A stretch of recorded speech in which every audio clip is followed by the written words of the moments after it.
श्रीमद् भगवद गीता 7वां अध्याय श्लोक संख्या 27 चल रहा था। 7/27 श्लोक है। इच्छा द्वेष सम्मुखेन द्वंद्व मोहेन भारत सर्वभूतानि सम्मोहम सर्गे यान्ति परंतप। तो इसकी हम टीका पढ़ रहे थे। अर्थ है श्लोक का कि जब अर्जुन ने पूछा, इससे पहले प्रश्न था ना कि भगवान ने क्या बोला था कि मैं सब कुछ जानता हूं लेकिन मुझे कोई नहीं जानता। तो अर्जुन ने कहा कि कब से आपको कोई नहीं जानता, कब से जीव मोहित है आपकी माया के द्वारा, जो आपकी बहिरंगा माया है उसमें कब से मोहित है। तो भगवान कह रहे हैं अनादिकाल से मोहित है, जब से इसकी सृष्टि हुई है। और जब से सृष्टि हुई है तभी से इच्छा और द्वेष के द्वंद्व में उलझा हुआ है। तो पुराने कर्मों का फल है, उसका भोग करने के लिए शरीर मिलता है। जो शरीर मिलता है तो नए कर्म भी करता रहता है, कामना वासनाओं के वशीभूत होकर के, इच्छा और द्वेष के कारण तो नए नए कर्म करता रहता है। किसी से द्वेष हो गया, उसका अनिष्ट कर दिया, बुरा कर्म हो गया। इच्छा आ गई कुछ नया प्राप्त करने की, कुछ ज्यादा गेन करने की, संसार में भौतिक संसार की कोई वस्तु को, पाप कर्म में प्रवृत्त हो गया। तो इस प्रकार से कई प्रकार के कारणों से ये मनुष्य जीव जो है वो क्या करता है, नए नए कर्म करता रहता है और बनता रहता है, अपने लिए ताना बाना बुनते रहते हैं हम लोग। तो इसीलिए यहाँ पर कह रहे हैं कि शुद्ध अवस्था में तो क्या होता है, जीव अपनी चित्त इंद्रियों के द्वारा भगवान का, यहाँ पर प्रकाशिका वृत्ति पढ़ते हैं गुरुदेव की, जीव माया के द्वारा मोहित होकर ही परमेश्वर के ज्ञान से वंचित रहता है। जब तक हृदय में क्या है, अविद्या है, कृष्ण को भूलना ही अविद्या है। जब कृष्ण को भूला हुआ है तो मतलब कि माया को अच्छे से याद रखेगा। अब जो लोग भजन करते हैं उनका क्या होता है, दोनों चीजें चलती हैं साथ साथ। भजन भी कर रहे हैं मतलब कृष्ण के बारे में भी पता चल गया, कुछ चीज समय तो उस ओर धावित होगा। और जितना हिस्सा जड़ है शरीर का भी, दो हिस्से बन जाते हैं, वो जड़ संसार की तरफ धावित होगा। लेकिन जो पूरा ही भगवान को भूला हुआ है, पूरा माया में मोहित है, वो परमेश्वर के ज्ञान से वंचित रहता है। उस समय क्या होगा, जो बिल्कुल भी कृष्ण को जानता नहीं, भक्ति के बारे में जिसको कुछ नहीं पता, वो इच्छा और द्वेष के से उत्पन्न द्वंद्व मोह द्वारा सम्मोहित होने से उसकी कृष्ण विमुक्ता और भी गाढ़ी होती जाती है। क्यों? इच्छा और द्वेष के कारण फंसता जाएगा। हमने करी इच्छा कि चलो भैया हम एक प्लॉट खरीदते हैं, बड़े घर बनाते हैं, उसके लिए पैसा कमाता है व्यक्ति, पैसा कमाएगा, धन इकट्ठा करके बहुत सारे अच्छे या बुरे तरीके से पाप कर्म करके धन कमा करके एक बहुत बड़ा प्लॉट ले लिया। अब वहां पर किसी पड़ोसी से झगड़ा हो गया, द्वेष हो गया, उसने ऐसे कर दिया, हमने ऐसे कर दिया, हम उसका अनिष्ट करने लगे। मतलब बहुत सारी चीजें हैं, एक चीज नहीं है तो एक एग्जाम्पल है, बहुत सारी है, इसमें कुछ भी हो सकता है। क्योंकि या द्वेष रहता है जीव के मन में या इच्छा रहती है। तो ये द्वंद्व जो है इससे सम्मोहित होकर के उसकी कृष्ण विमुक्ता और भी गाढ़ी होती जाती है, और ज्यादा दूर हो जाता है भगवान से वो। इसका कारण यह है कि जीव शुद्ध अवस्था में जीव अपनी चित्त इंद्रियों के द्वारा भगवान के नित्य स्वरूप का दर्शन करता है। भाई जब तो शुद्ध अवस्था है, अर्थात जब वो अविद्या जनित नहीं है, अविद्या से ग्रस्त नहीं है, जब वो कृष्ण को पूरा याद करके बैठा है, तब तो वो हमेशा क्या करेगा, भगवान के स्वरूप का दर्शन करेगा। लेकिन जब भगवान नहीं दिख रहे उसको, बद्ध अवस्था में बद्ध जीव अविद्या के वशीभूत होने के कारण क्या करता है, इस जगत में इच्छा द्वेष से उत्पन्न द्वंद्व से मोहित रहता है। बिल्कुल सही बात है। अभी कृष्ण नहीं है, कुछ तो करेगा ही ना, इसीलिए उस समय उसको विद्वत प्रतीति नहीं होती। वो जो प्रतीति है उसको नहीं होती, ज्ञान वाली प्रतीति, विद्वत प्रतीति। भगवान अपनी चित्त शक्ति के बल से अपने नित्य स्वरूप को प्रकटित करते हैं और चित्त शक्ति के योग से ही उसके जड़ इंद्रियों के दृष्टिगोचर होते हैं। क्या कह रहे हैं कि भगवान क्या करते हैं, जब अपने अवतार लेते हैं, प्रकट होते हैं, तो जो बद्ध जीव है उनकी जड़ इंद्रियों के भी दृष्टिगोचर हो जाते हैं। सबको दिखते हैं भगवान जब अवतार लेते हैं धरा पर, बद्ध और मुक्त सबको ही भगवान के दर्शन होते हैं। तथापि माया के द्वारा आच्छन्न होकर वे अविद्वत प्रतीति को प्राप्त होकर भगवान के स्वरूप को अनित्य मानते हैं, यही उनका दुर्भाग्य है। अर्थात होने पर भी वो भगवान को भगवान नहीं मानते। दुर्योधन भगवान को क्या बोलता था, ग्वाला है, और उसने जब कृष्ण शांति दूत बन करके गए तो उसने कृष्ण को बंदी बनाने की भी चेष्टा की थी। सारा कुछ सामने देख रहा है, कृष्ण ने चक्र धारण कर लिया, उस समय विराट रूप भी दिखाया, लेकिन वो क्या सोचता है कि ये मायावी है, थोड़ी बहुत माया जानता है, भगवान नहीं है ये। क्योंकि वो भी मायावादी था, दुर्योधन भी मायावादी था कि मैं ही ब्रह्म हूं। इसीलिए इस प्रकार से अगर भगवान अपने स्वरूप को प्रकट भी कर दें बद्ध जीव के आगे, तो वो माया के द्वारा छन्न होने के कारण, अविद्वत प्रतीति को प्राप्त होने के कारण भगवान के स्वरूप को नहीं मानते, अनित्य ही मानते हैं। कभी भी भगवान को जान नहीं पाएगा जीव, अगर सामने भी प्रकट हो जाए। इसीलिए कोई ये ना सोचे कि भाई जिस समय भगवान प्रकट थे, लीला हो रही थी, अगर हम उस समय होते तो क्या होता, उस समय होते तो क्या होता। जब हम विमुख हैं तो विमुख हैं बस, अगर उन्मुख हैं तो हमें अभी भी बैठे बैठे दर्शन हो जाएंगे। बात तो सारी वही है कि हम कितना जुड़े हुए हैं कृष्ण से, हम भक्ति से कितना कितना हमने भक्ति को ग्रहण कर रखा है। जितना साधु संग होगा, भजन होगा, उतना ही कलयुग में भी सतयुग है उस व्यक्ति के लिए।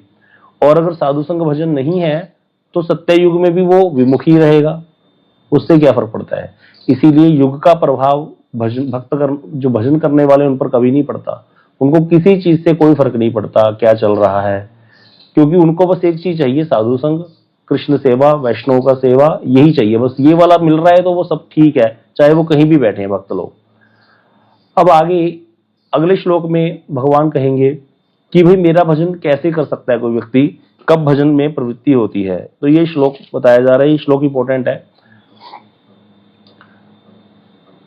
येषां तु अंतगतम पापम जनानां पुण्यकर्मणां ते द्वंद्व विमोह निर्मुक्ता भजन्ते माम दृढ़वता। प्रीति दीदी इसका अन्वय कीजिए। जी प्रभु। तो किंतु ये शाम जिन पुण्य कर्मणाम जनानाम, पुण्य कर्मकारी लोगों का पापम अंतगतम, पाप नष्ट हो गया है, ते वे द्वंद्व मोहिन निर्मुक्ता, सुख दुख आदि मोह से मुक्त व्यक्तिगण दृढ़ व्रति होकर माम मुझे भजनते भजते हैं। अनुवाद। किंतु जिन पुण्य कर्मकारी लोगों का पाप नष्ट हो गया है, वे सुख दुख आदि मोह से मुक्त होकर अविचलित चित्त से मुझे भजते हैं। तो यहाँ पर एक तरह से कृष्ण कह रहे हैं भैया जिसका पाप नष्ट हो गया ना, अर्थात जो पुण्य कर्म करने वाले हैं, वो फिर सुख दुख से मोह से मुक्त हो जाते हैं और वो अविचलित चित्त, अर्थात उनका चित्त स्थिर हो जाता है और मुझका मेरा भजन करते हैं। अब मैं आगे टीका पढ़ने से पहले हम लोग आपसे प्रश्न करते हैं सबसे, क्या पाप नष्ट होने पर कोई व्यक्ति भजन कर सकता है? जो आज तक हमने पढ़ा सुना, भजन की प्रवृत्ति किससे आती है? क्या पाप नष्ट होने से भजन कर लेगा कोई व्यक्ति? किसी के पाप नष्ट हो गए, पापी नहीं है वो, क्या वो भजन कर लेगा? अगर साधु संग हो जाए फिर कर लेगा, तो प्रीति होगा। हाँ जी प्रीति, ठीक है प्रभु जी आपका उत्तर। प्रीति दीदी आप बताइए। प्रभु जी पाप नष्ट होने से तो भजन नहीं होगा, श्रद्धा होनी पड़ेगी, स्वीकृति होनी पड़ेगी। ठीक है। अच्युत प्रभु आप? तो अभी तक जो भी हमने पढ़ा, हाँ जी दिनेश प्रभु जी के घर से दीदी ने हैंड रेज किया है, हाँ जी बताइए। हाँ जी प्रभु जी, हमें साधु संग ज्यादा से ज्यादा करना पड़ेगा और हमें साधु और अपने गुरु जी के प्रति अटूट निष्ठा रखनी पड़ेगी। तो पाप नष्ट होने से तो साधु संग की वो बनती नहीं है ना चांस। भाई पापी को भी साधु संग हो सकता है, जरूरी थोड़ी है कि मतलब पापी व्यक्ति साधु हो। मैं तो अपनी बात कहूँ तो मैं तो कोई बहुत बड़ा पुण्य कर्मकारी नहीं हूँ, लेकिन मुझे साधु मिल गए थे। हम लोगों को साधु मिले कि नहीं मिले? हमारे कहाँ पक्का पता है कि हमें लेखा जोखा पूरा खत्म ही हो रखा है। तो ये तो कोई मापदंडी नहीं है। लेकिन यहाँ कृष्ण क्या कह रहे हैं कि जिसका पाप नष्ट हो गया है, सुख दुख से मोह से मुक्त होकर के अविचलित चित्त से मुझे भजते हैं, तब इसकी टीका पढ़ते हैं विश्वास प्रतिपाद जी की। नहीं तो कोई भी व्यक्ति ये समझ सकता है भैया पाप खत्म हो जाएंगे तो भजन अपने आप करने लग जाएंगे हम। तो यहाँ पर कह रहे हैं पुण्य भक्ति में किसका अधिकार है?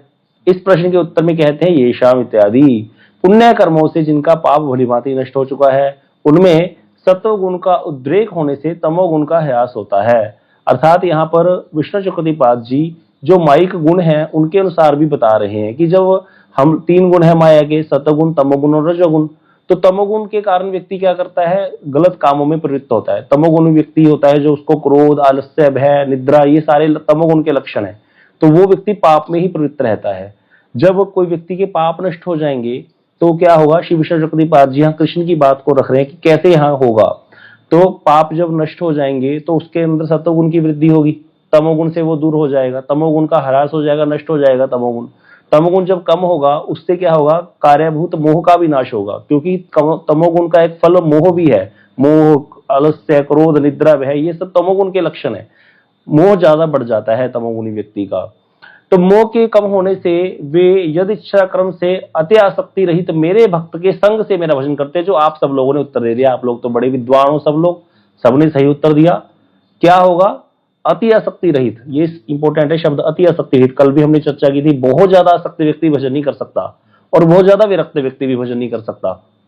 जैसे हम लोग जब जॉब ढूंढ रहे थे, जब इंजीनियरिंग पूरी हुई थी ना, तो हम लोगों में से जब कंपनी आई थी, जैसे TCS आई, विप्रो आई, तो उन लोगों का नियम होता था, हमें बाद में पता चला कि वो बहुत ज्यादा फर्स्ट 3-4 स्टूडेंट्स जो होते थे क्लास में उनको भी नहीं लेते थे, जो पहले 4 रैंक वाले हैं, और बिल्कुल लोअर वालों को भी नहीं लेते थे। वो बीच वाले बच्चों को लेकर जाते थे हमेशा।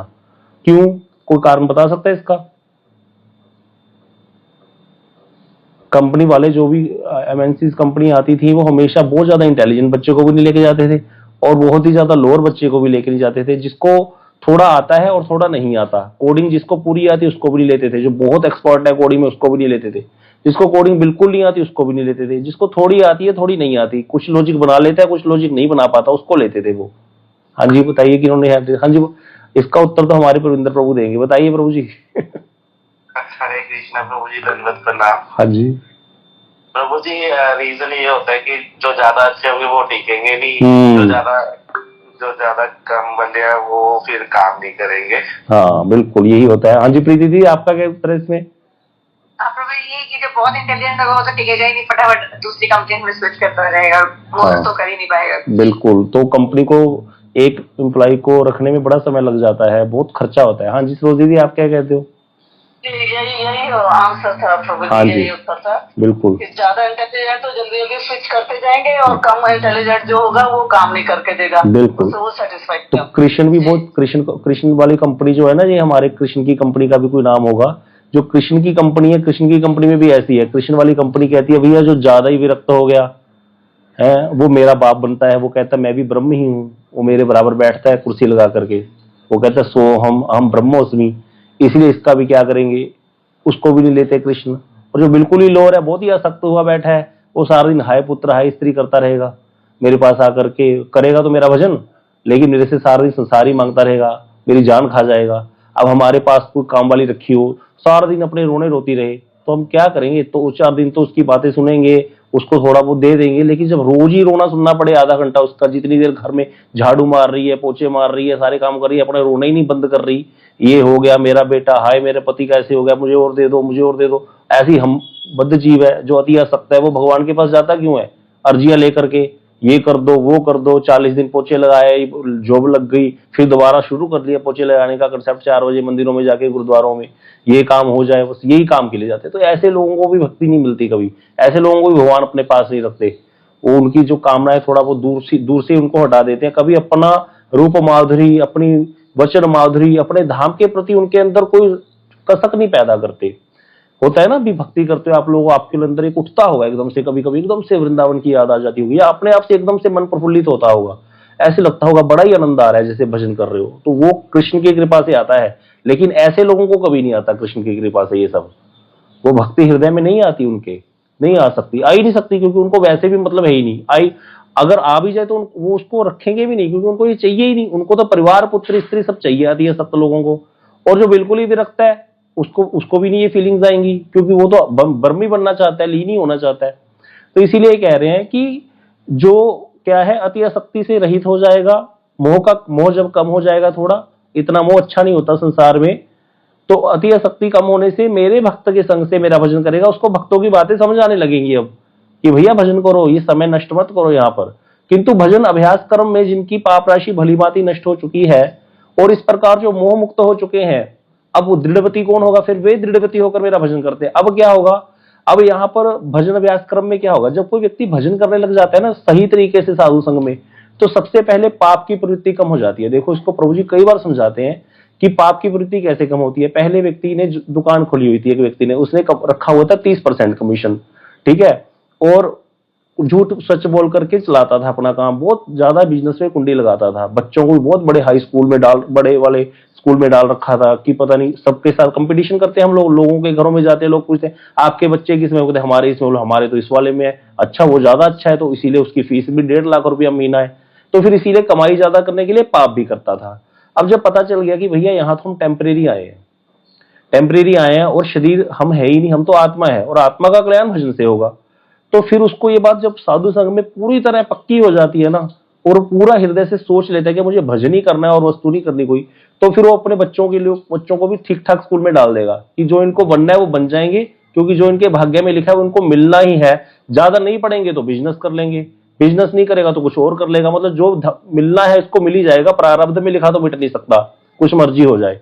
भक्ति करने से बढ़ सकता है, कम कभी नहीं हो सकता, ये भी बात उसको पक्का पता चल जाती है। तो इसीलिए वो इस प्रकार के प्रयास जो संसारी लोग करते हैं ना, कर्मी लोग, वो सब छोड़ देगा और अपना कमीशन कम कर लेगा।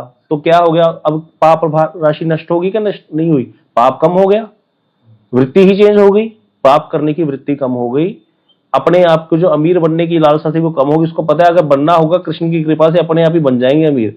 सही तरीके से भी बन सकता है व्यक्ति अमीर, कोई ऐसी बात नहीं है। तो ऐसे करके उसकी पाप राशि नाश हो जाएगी और मोह मुक्त हो जाएगा वो। अब वो बच्चों का पालन और अच्छे से करेगा, अर्थात मोह चला गया ना। तो कृष्ण की जो सेवक हैं ये सब कृष्ण के दास दासी हैं, इसी भाव से उनको पालन करेगा और उनको भक्ति में लगाने की चेष्टा करेगा। इस तरह से दृढ़व्रती होकर के मेरा भजन करेगा। तो ऐसे पाप राशि कम होने से भजन बढ़ता है, क्योंकि साधु संघ में उसको ये ज्ञान हो जाता है। ओनली सिर्फ पाप नाश हो जाए किसी के तब कभी नहीं हो सकता। साधु संघ बड़ा जरूरी है। केवल पुण्य कर्म ही सब प्रकार से भक्ति का कारण नहीं है, यहां पर आगे बात, ठीक है। तो केवल पुण्य कर्म हो गए भक्ति, पुण्य कर्म से तो व्यक्ति और संसारी बन जाता है उल्टा, क्योंकि उसका भोग मिलेगा, उसको और ज्यादा सुख मिलेंगे, तो और ज्यादा आसक्त हो जाएगा संसार में। श्री भगवान ने कहा है योग सांख्य दान व्रत तपस्या यज्ञ अनुष्ठान शास्त्र लोचन और संन्यास के द्वारा भी यत्नशील पुरुष भी प्राप्त नहीं करते किसको, भक्ति को। पुण्य आदि कर्म का आशय केवल भक्ति योग का कारण नहीं है, यह बहुत प्रकार से प्रतिपादित हुआ है। ये श्लोक भी है भागवत जी में, यम न योग न सांख्य न दान न व्रत न अनुष्ठान, कि कभी भी इनसे भक्ति नहीं हो सकती। ये भक्ति योग के कारण नहीं है, भक्ति का कारण एकमात्र केवल साधु संग है। तो इसीलिए योग सांख्य दान व्रत तपस्या यज्ञ अनुष्ठान ये सारे ही पुण्य कर्म है। शास्त्र लोचना भी, संन्यास, ये कभी भी भक्ति नहीं दे सकते। भक्ति हमेशा किससे आएगी, ये कई जगह आया है, भक्ति केवल सुकृतियों से ही आएगी। भक्ति उन्मुखी सुकृतियां और साधु संग, भक्ति उन्मुखी सुकृति साधु संग होगा। इसके लिए गोसाई ने बड़ी सुंदर चौपाई दी है, पुण्य पुंज बिलु मिली नहीं संता, सतसंगति संस्कृति कर अंता। जब तक पुण्य पुंज अर्थात सुकृतियां इकट्ठी नहीं होंगी तब संत नहीं मिलेंगे, और जब तक संत नहीं मिलेंगे तब सत्संग नहीं होगा। संस्कृति सत्संगति, सत्संगति क्या करेगी, संस्कृति का अंत करेगी। संस्कृति किसको बोलते हैं, जन्म मरण रूपी चक्कर, आना जाना कर रहे हैं जो हम यहाँ पर। सतसंगति संस्कृति का अंत है, इसको नोट कर लो चौपाई को। पुण्य पुंज बिनु मिले नहीं संता, पुण्य पुंज के बिना संत नहीं मिलते। और एक जगह लिखा है, जैसे हनुमान जी गए थे विभीषण के पास, तो विभीषण जी ने बोला था अब मोहि भाव भरोसा हनुमंता, बिनु हरि कृपा मिली नहीं संता। वहां पर यह कहा कि हरि की कृपा के बिना संत नहीं मिलते। और जो रघुवीर अनुग्रह की ना तो मोहि दर्शन दीना, जो राम जी ने अनुग्रह किया तो तुमने मुझे दर्शन दिया है, हनुमान जी को कह रहे हैं। अब देखो राम जी की कृपा से विभीषण को हनुमान जी के दर्शन हुए, लेकिन भगवान की कृपा से तो भगवान मिलने चाहिए भाई। भगवान की कृपा से हनुमान जी के दर्शन हुए, फिर हनुमान जी की कृपा से विभीषण को भगवान मिल गए, बाद में पूरी तरह मिल गए। तो ये होता है कर्म, हमेशा साधु के द्वारा ही प्राप्ति होगी भगवान की। यद्यपि राम जी की कृपा उन पर है, विभीषण पर, राम जी की कृपा होने पर भी कृपा जो है वो भक्त की कृपा की अनुगामिनी है, भगवान की कृपा। तो इसीलिए भक्त के द्वारा, हनुमान जी के द्वारा कृपा की। तो राम जी ने कृपा क्यों की, राम जी ने कृपा की पुण्य पुंज के कारण, क्योंकि वो हर समय नाम जपते थे राम राम। विभीषण हर समय घर में तुलसी जी की सेवा, उनके घर बाहर चिन्ह भी थे भगवान के। इसीलिए तो कहते हैं ना, वो एक आती है उसमें, राम आयुध अंकित ग्रह शोभा बरने न जाए, नव तुलसी का वृंद तहां देख हर्ष कपिराए। हनुमान जी ने जहां देखा, जब देखे पुई लंका निश्चर निकर निवासा, यहाँ कहां सज्जन कर बासा। हनुमान जी विचार करने लगे, ये तो सारा राक्षसों का देश है, यहाँ कौन सज्जन रहता है। क्या क्या देख करके हनुमान जी आए थे, क्या उनको पता था विभीषण क्या भक्त है। हम कहते हैं ना भक्ति तो अंदर से होनी चाहिए, भाई अंदर से विभीषण के अंदर तो भक्ति थी, लेकिन अगर बाहर चिन्ह ना धारण किए होते, रामायुध अंकित ग्रह, शंख चक्र गदा पद्म के चिन्ह उसके घर के बाहर थे बने हुए। और तुलसी जी के बहुत सारे उन्होंने बिरवे बना रखे थे घर में, बहुत सारे तुलसी जी के पौधे लगा रखे थे बाहर। तो कहते हैं रामायुध अंकित ग्रह शोभा बरने न जाए, इतनी सुंदर शोभा। और नव तुलसी का वृंदतः देख हर्ष कपिराय, बहुत सुंदर सुंदर नए नए तुलसी जी के वो बिरवे देख करके हनुमान जी प्रसन्न हो गए और सोचने लगे, लंका निश्चर निकर निवासा, यहाँ कहां सज्जन कर बासा। यहीं ते हट करूं पहचानी, साधु ते होई ना कारज हानि। कहते इससे मैं हट करके भी प्रसन्नता करूंगा, अगर ये मुझे बुलाएगा भी नहीं ना विभीषण, तो भी मैं इससे बात करूंगा। हनुमान जी कृपा कर रहे हैं, सोचो देखो। और मैं साधु ते होई ना कारज हानि, ये साधु है, इससे मेरे कार्य की हानि नहीं होगी। इतनी महिमा है ये तिलक धारण करने की, ये कंठी धारण करने की। ये चिन्ह साधारण नहीं है जो हमको गुरुवर्गों ने दिए। पंचरात्रिक दीक्षा में ये बहुत इंपॉर्टेंट है। किसी व्यक्ति का हरिनाम कर रहा है तो वो ये कंठी कभी मत त्यागे, गले से कंठी त्यागना मतलब समझो नाश हो गया, पता नहीं कब मृत्यु आ जाएगी और फिर यमराज का अधिकार हो जाएगा। कंठी जिसके गले में है उसको यमराज के दूत हाथ नहीं लगा सकते। मान लो गलत कर्म भी कर रहा है अभी कंठी धारण करके, गलती से कुछ कर रहा है, अभी ऑपरेशन है, तो भी उसको उनका अधिकार नहीं है। मिलिट्री का बंदा अगर गलती करेगा तो उसको पुलिस नहीं पकड़ सकती, मिलिट्री वाले दंड देंगे जो देना है, वो उसको किसी को अधिकार नहीं है उसको पकड़ने का। तो इसी प्रकार भगवान के दूत ही आएंगे। और अलग बात है अगर जूते पड़ने हैं तो जूते भी ठाकुर जी अच्छे से लगाते हैं, क्योंकि मिलिट्री वालों का दंड सबको पता ही है, पुलिस से भी तकड़ा होता हुआ। तो लेकिन ये पक्की बात है कि यमराज का दर्शन नहीं हुआ वहां पर, यमदूतों का दर्शन नहीं हुआ। इसीलिए कंठी जरूर धारण करनी है, तिलक जरूर धारण करना है, हाथ में माला, ये वैष्णव के चिन्ह है। तो इसीलिए यहाँ पर क्या रहे कि वहां पर जो बात चल रही थी कि पुण्य पुंज बिना मिले नहीं संता, तो विभीषण के बहुत सारे ये सुकृतियां थी कि वो तिलक धारण करते थे, तुलसी जी को जल देना, परिक्रमा करना, तुलसी जी की आरती करना, घर में राम जी की पूजा करना, सारे नाम जपते रहना, राम राम राम राम, जो इतने पुंज इकट्ठे हो गए पुण्य पुंज। अब भगवान देखो, भगवान कहाँ बैठे हैं और विभीषण कहाँ बैठा है, लंका में, बताओ, लंका जैसी जगह पे। तो लेकिन तारे जुड़ गई हैं, भगवान के पास सब पहुंच रहा है। इसी पहुंच के कारण राम जी ने उसको हनुमान जी से मिलाया कृपा करके। हनुमान जी मिले, तब हनुमान जी मिलते ही विभीषण ने कह दिया, अब मुझे बा भरोसा हनुमंता, अब मुझे भरोसा हो गया है, हरि की कृपा के बिना संत नहीं मिलते, आप मुझे, आपने मेरे पर राम जी का बड़ी कृपा है जिसलिए आपने मुझे दर्शन दिया। फिर हनुमान जी भी कितनी कितनी बातें कहते हैं कि अब मैं देखो, कहते मैं कैसा हूं, इतना नीच, प्रात ले जो नाम हमारा, तेही दिन ताही ना मिले हारा। बंदर को अच्छा नहीं माना जाता। अगर बंदर भगवान को भोग जा रहा हो, बंदर की दृष्टि पड़ जाए तो वो भोग लगता नहीं भगवान को, किसी को शायद पता ना हो। बंदर बड़ा ही वो होता है, क्या कहते हैं, मतलब लालची, भोगी भोगी भोगी होता है बंदर बहुत। तो इसीलिए हनुमान जी कह रहे, प्रात ले जो नाम हमारा, तेही दिन ताही ना मिले हारा। उस दिन उसको भोजन ना मिले अगर कोई हमारा सुबह सुबह नाम ले दे। लेकिन फिर भी कैसी ठाकुर जी की कृपा है कि मुझे इतना बड़ा बना दिया, क्योंकि हनुमान जी ने तो रूप लिया है ना बंदर का, वो तो वैसे भी शिव अवतार है, रुद्र अवतार है। तो लेकिन वो महिमा गा रहे हैं यहाँ पर तो भक्ति की। तो ये भक्ति की महिमा है भैया कि भजन वाले करने वालों को कभी कोई हानि नहीं होती। आगे यहाँ पर बता रहे हैं इसमें कि कौन भजन करेगा, तो इसको याद रखना है कि सुकृतियों से ही भजन होता है। पाप भी कर रहा है मान लो कोई व्यक्ति, तब भी अगर सुकृतियां हैं तो अपने आप साधु संग में मन लगेगा, साधु संग करेगा, सुकृति से होगा सारा कुछ, पाप अपने आप कम हो जाएंगे। पाप कम होने से मोह भी कम होगा, मोह कम होने से तमोगुण कम होने से अपने आप सतोगुण बढ़ेगा और भजन में प्रवृत्ति होगी। लेकिन पूरा कोई सतोगुणी व्यक्ति हो और पुण्य पुंज उसके पास ना हो भक्ति वाले, तो कभी वो भजन नहीं करेगा। पूरा सुकृतिवान हो, पूरा वो हो, तमोगुणी ना हो, सतोगुणी हो। ऐसे सतोगुणी व्यक्ति आपने बहुत देखे होंगे। मेरे साथ ऐसे ऐसे लोग थे ऑफिस में, मैं देखता था, मैं कहता था मैं इसके जैसा कैसे बनूंगा।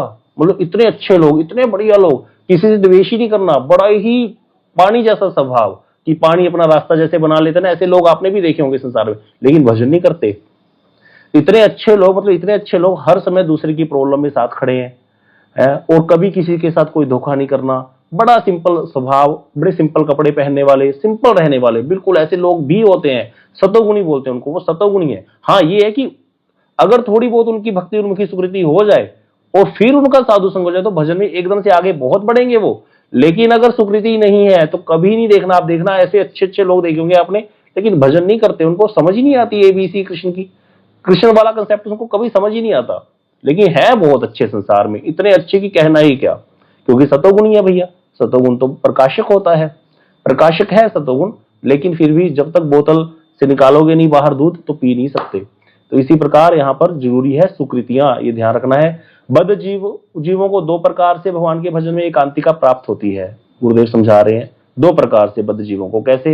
एक प्रकार के जीव मायाबद्ध होकर कृष्ण भजन नहीं करने पर भी यदि सौभाग्यवशतः साधु संग में भगवान की कथाओं में श्रद्धान्वित होता है तो इन कथाओं में वर्णित उनके नाम रूप गुण आदि का निरंतर श्रवण कीर्तन, कहां चला गया, निरंतर श्रवण कर पाप अनर्थ और संसार आसक्ति से मुक्त होकर उनके प्रति निष्ठा लाभ करता है। अर्थात गुरुदेव कह रहे हैं कि किसी प्रकार संसार में भजन जो है भ्रमण करते करते किसी व्यक्ति का साधु संग हो जाए। साधु संग होने से भगवान की कथाएं सुनने को मिलेंगी। वैष्णव संगेते मन आनंदित अनुक्षण, सदा है कृष्ण पर संग, हर समय कृष्ण का प्रसंग होता है वहां पर। तो वहां पर भगवान के नाम रूप गुण लीला आदि का श्रवण करेगा और पाप अनर्थ और संसार से आसक्ति से मुक्त हो जाएगा। पाप भी कम हो जाएगा, अनर्थ भी चले जाएंगे, क्योंकि भगवान की कथा क्या है, पाप को नाश करने वाली है। अनर्थ चले जाएंगे संसार से, तो इस तरह से निष्ठा लाभ हो जाएगी और आगे बढ़ जाएगा। इस प्रकार इसके बाद वह एकांतिक भक्ति में प्रवेश करता है। ये तो पहले प्रकार के हो गए जिनका साधु संग हो गया किसी सौभाग्य से। ट्रेन में जा रहे थे, कोई मिल गया, माला कर रहा था, गोड़िया था, पीछे पड़ जाएगा और जान खा जाएगा तुम्हारी। अब क्या करोगे? सुनना पड़ेगा। थोड़ी बहुत भी श्रद्धा हुई, सुन ली उसकी बात है, अब दिमाग घूमने लग जाएगा। थोड़ी बहुत भी आसक्ति होगी, थोड़ा बहुत भी होगी ना सुकृति, थोड़ी बहुत भी, तो साधु की बातें समझ आने लग जाएंगी। प्रभु जी हमेशा ये बात कहते हैं। तो असुकृति नहीं है तो कभी समझ आएगा ही नहीं कुछ। दूसरे वे हैं जो क्या है, विषयों के प्रति पूर्ण वैराग्य नहीं है जिनको, तथापि विषयों के प्रति अधिक आसक्त भी नहीं होते, बहुत ज्यादा वैराग्य भी नहीं है विषयों के प्रति और आसक्त भी नहीं है। ऐसे जीव सौभाग्यवश सत्संग लाभ कर भजन में तत्पर होते हैं, जिसके फलस्वरूप उनके सारे पाप, भोग, आसक्ति एवं मोह दूर हो जाते हैं और वे भजन में निष्ठा प्राप्त करते हैं। तो पहले वाले कौन थे इसमें, जो मायाबद्ध होकर के भी, हाँ मतलब जो पूरे ही पापी थे, मतलब पूरे आसक्त थे, पहले वाले वो हैं जो कि, लेकिन उनको भी साधु संग मिला तो वो भजन में लगे। और दूसरे वो है जिनका ज्यादा सख्त नहीं थे, ज्यादा विरक्त भी नहीं थे और उनको भी सौभाग्यवश साधु संग मिल गया। अब यहाँ पर जो सौभाग्यवश है ना, इसको ऐसे नहीं होता सौभाग्यवश, इस पे कोई प्रश्न क्यों नहीं कर रहा, ये सौभाग्य कैसे होगा, किसी का सौभाग्य हो रहा है किसी का नहीं हो रहा, बताओ इसका उत्तर। यहाँ पर सौभाग्यवश लिख दिया, ये सौभाग्य कैसे आएगा किसी का, किसी को तो सौभाग्य से मिल गया कोई साधु, किसी को नहीं मिल रहा, ऐसे कैसे होता है, सारा इत्तेफाक से कुछ नहीं होता संसार में, कोई ना कोई कारण, हाँ सुकृतियों के बल से होता है, ऐसे नहीं होता। ये सौभाग्यवश लिख दिया यहाँ पर, ऐसे जीव सौभाग्यवश साधु संग, सौभाग्य किसी का जग रहा है किसी का नहीं जग रहा, पार्शियलिटी हो गई ये तो। सौभाग्यवश अर्थात वहां पर सुकृति ही आएगी, पिछली सुकृति थी, कोई गलती से कभी बगीचे में पानी दे रहा था तुलसी जी को जल दे दिया, किसी ना किसी बात अज्ञात या ज्ञात सुकृति। इसीलिए जो वैष्णव जन है, बद्ध जीव मेरे जैसा जो बिल्कुल संसार में आ सकता है, वो हर समय किस पे जोर दे, कैसे अपनी सुकृतियां इकट्ठी करूं। भाई जितना माल ज्यादा होगा अकाउंट में बैंक में, उतनी जल्दी चीजें बाहर से खरीद के ला सकते हो अगर कोई इच्छा हो गई तो। जिसके अकाउंट भरे पड़े हैं पैसों से, वो कुछ भी खरीदे, उसको किसी भी चीज का अभाव है मान लो, क्योंकि उसके पास है ही पैसा इतना, उसको कोई मना ही नहीं कर सकता। इसी प्रकार भक्ति राज्य में सुकृतियां जो है वो बड़ा काम करती हैं, तो इसीलिए जितना हो सके सुकृतियां अर्जित करते जाओ, कभी मौका ना छोड़ो सुकृति अर्जित करने का। इसको हमेशा प्रभु जी कहते हैं कि 5 मिनट भी खराब मत करो। अब 5 मिनट भी खराब ना करो, कैसे कर सकते हो ऐसे 5 मिनट भी खराब ना हो, या तो धाम में आ जाओ, क्योंकि एक आपके हमेशा साधन हो रहा है ना धामवास, ये भी एक साधन है धामवास भी। सो रहे हो तो भी धामवास हो रहा है, नहीं धाम में आ सकते तो धाम के प्रति चिंता रखो हर समय, मतलब नाम रूप गुण लीला का कीर्तन करो, भगवान के नाम जप करो, चिंता करो। इस तरह से हमारा हर समय जो है कोई भी नष्ट नहीं होगा, पूरा समय हमारा भजन होगा, सुकृतियां बनती रहेंगी हमारी। तो इसीलिए कह रहे हैं ऐसी निष्ठा होने पर वो एकांतिक भक्ति में प्रवेश करते हैं। केवल महापुरुषों का संग, उनकी कृपा तथा भजन चेष्टा ही भक्ति प्राप्त करने के उपाय हैं। यहाँ पर गुरुदेव ने साफ कह दिया, भैया पाप नाश होना कोई वो नहीं है, पाप नाश ऐसे कई लोग हैं जिनके हो रखे हैं, ऐसे कई लोग हैं जो सतोगुणी है लेकिन भजन नहीं करते। केवल महापुरुषों का संग, यहाँ केवल लगा दिया, ओनली वैष्णव संग से ही होगा, उनकी कृपा से ही होगा, भक्ति चेष्टा में ही भक्ति प्राप्त करने का उपाय है। अब इसको हम कल ही करेंगे, एक छोटा सा रह गया, या कर ले खत्म, कल करते हैं क्योंकि फिर करनी, अच्छा ठीक है। जिससे मेरे इस नित्य स्वरूप की विद्युत प्रतीति प्राप्त करने का अधिकार प्राप्त होता है, उसे श्रवण करो। कि मेरे बारे में जिसको ज्ञान होगा वो तरीका क्या है उसको श्रवण करो। पाप अविष्ट असुर स्वभाव वाले लोगों को विद्युत प्रतीति नहीं होती, जो असुर स्वभाव वाले लोग हैं, पापी हैं, उनको कभी नहीं होता ऐसे। हाँ ये जरूर है कि जिसके पाप नष्ट हो गए हैं तो पुण्य बढ़ेंगे तो थोड़ी वो सतोगुनी हो जाएगा, तो उसको साधु की बात समझ आएगी। तो जो धर्म संगत जीवन स्वीकार कर प्रभुत पुण्य कर्मों के द्वारा अपने जीवन से पापों को पूर्ण रूपेण समाप्त कर चुके हैं, वे ही सर्वप्रथम कर्म योग स्वीकार करते हैं। तो इसलिए भक्ति विनोद ठाकुर जी कह रहे हैं, भैया कृष्ण ने बोला है तो कुछ तो बात होगी कि पाप नाश हो गए जिसके, वो मेरा भजन करता है, तो इसका क्रम बता रहे हैं। यहाँ पर अब ये वो वाला क्रम आ गया जो हमने पहले 6 चैप्टर्स में पढ़ा था कि पहले क्या होता है, सकाम कर्मी होता है व्यक्ति, सकाम कर्मी होता है, कामना के कारण कर्म करता रहता है, अच्छे बुरे कर्मों को करता रहता है। लेकिन जब कभी कोई किसी तरीके से व्यक्ति धर्म संगत जीवन स्वीकार कर लेता है, धर्म संगत जीवन स्वीकार कर लेता था, शास्त्रों के अनुसार चलता है, विकर्म नहीं करता और अकर्म भी नहीं करता, वैदिक कर्मों का अनुष्ठान करता है, वेद विहित कर्मों को करता है, तो क्या होगा, प्रभुत पुण्य कर्मों के द्वारा उसको अपने जीवन में पापों को पूर्ण रूप से समाप्त करेगा। फिर वो निष्काम कर्म योग का आश्रय को लेकर करेगा कि उसको निष्काम कर्म योग की थोड़ी समझ आएगी कि कर्म करो लेकिन निष्काम भावना से फिर उसको भगवान को अर्पित करो। इससे फिर ज्ञान जो हमने पढ़ा था सारा याद आ गया होगा सबको। फिर अंत में ध्यान योग के द्वारा समाधि क्रम में मेरे चित्त तत्व को देख पाते हैं। विद्या द्वारा जो प्रतीति होती है वही विद्वत प्रतीति है। इससे फिर उसको ज्ञान हो जाएगा और उसको पता चल जाएगा मैं आत्मा हूं, मैं शरीर नहीं हूं, आत्मनात्म विवेक हो जाएगा।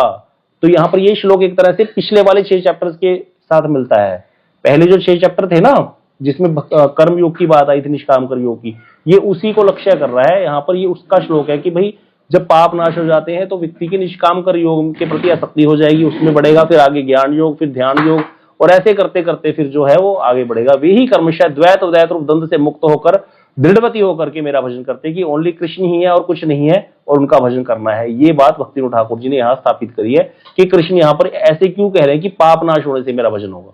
इस तरह से समझ में आ गया। ये यहाँ पर ये भक्ति ठाकुर जी की टीका पहले 6 चैप्टर के अनुसार है। विद्युत प्रतीति अर्थात भगवान के बारे में जानना। विद्युत प्रतीति, विद्या, कृष्ण ही सब कुछ है, कृष्ण के बारे में जानना विद्युत प्रतीति यही कहलाती है। और क्या